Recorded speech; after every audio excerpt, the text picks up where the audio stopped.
All right, today we're going to unlock two of the most powerful concepts in all of programming: inheritance and polymorphism. And trust me, these aren't just some boring, abstract ideas.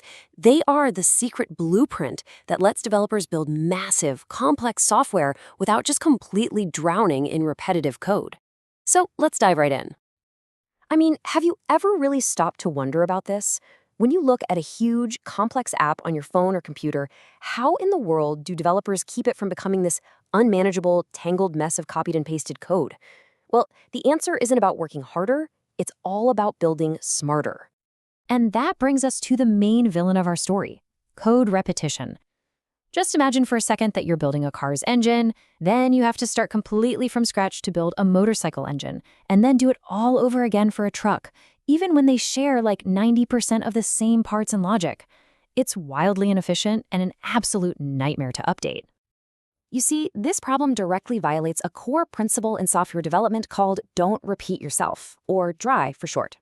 Writing everything from scratch every single time doesn't just waste a ton of time, it also makes your code incredibly fragile.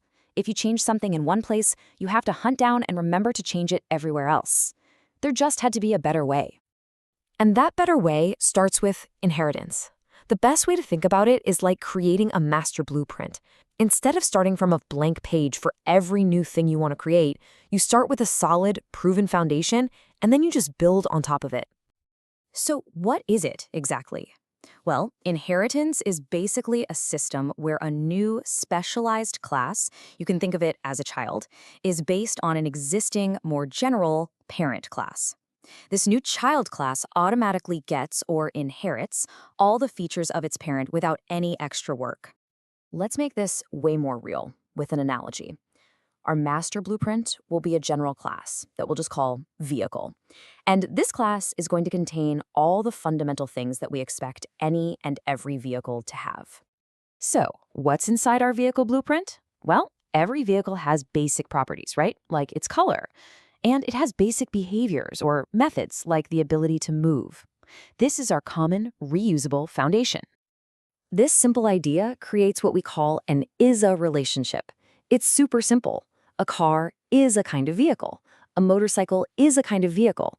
They automatically inherit that color property and the move method from the main blueprint, so we never have to write that code again. And that right there is the heart of code reuse. Okay, but what if our specialized vehicle needs to do something a little differently than the generic blueprint? I mean, a car engine doesn't start the exact same way as a motorcycle engine. That's where our next concept comes into play: overriding. This is how we customize the blueprint. Method overriding is just a fancy way of saying that a child class, like our car, provides its own unique version of a method that it already inherited from its parent, vehicle. It keeps the exact same method name, but it completely changes the behavior to suit its own specific needs. And here's exactly how it works. The generic vehicle blueprint might have a start engine method that's pretty basic, generic engine starting. But our car class can override that with its own special version, giving us a much cooler result. Car engine roars to life. See? It's the same command, but a totally specialized outcome. Okay, so we have reusable blueprints with inheritance, and we have custom modifications with overriding. Now, let's put it all together to unlock the real magic. Let's talk about polymorphism. This is the ultimate power-up. The word polymorphism literally means many forms, and that's exactly what it lets us do. It gives us this incredible ability to interact with a whole group of different objects, like our cars, motorcycles, and trucks, as if they were all just the same general thing, a vehicle. So just imagine we have a garage. In code, that's really just a list. And inside our garage, we've got a car, a motorcycle, and then another car. A whole mix of different specialized vehicle types all jumbled together. Now, for the million-dollar question.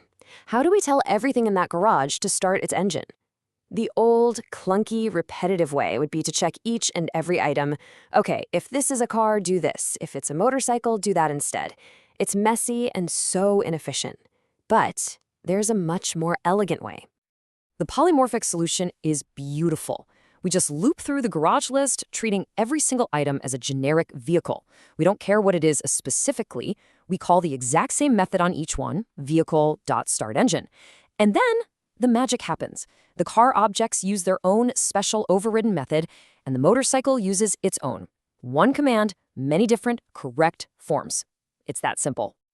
Now, this isn't just some neat trick with car analogies. These concepts are literally the bedrock of the software you use every single day. So let's take a quick look at how this all plays out in the real world. So for example, in any graphical user interface, the buttons and text boxes you click on, there's a base blueprint for a UI element. Things like buttons, text fields, and sliders all inherit from it. This lets the system treat them all polymorphically, to say draw them all on the screen. It's the same with databases. A general database connection blueprint allows software to connect to totally different systems like MySQL or PostgreSQL using the exact same commands, even though what's happening underneath is completely different. So let's just bring it all home. Inheritance gives us our reusable blueprint. Overriding lets us add our own special customizations.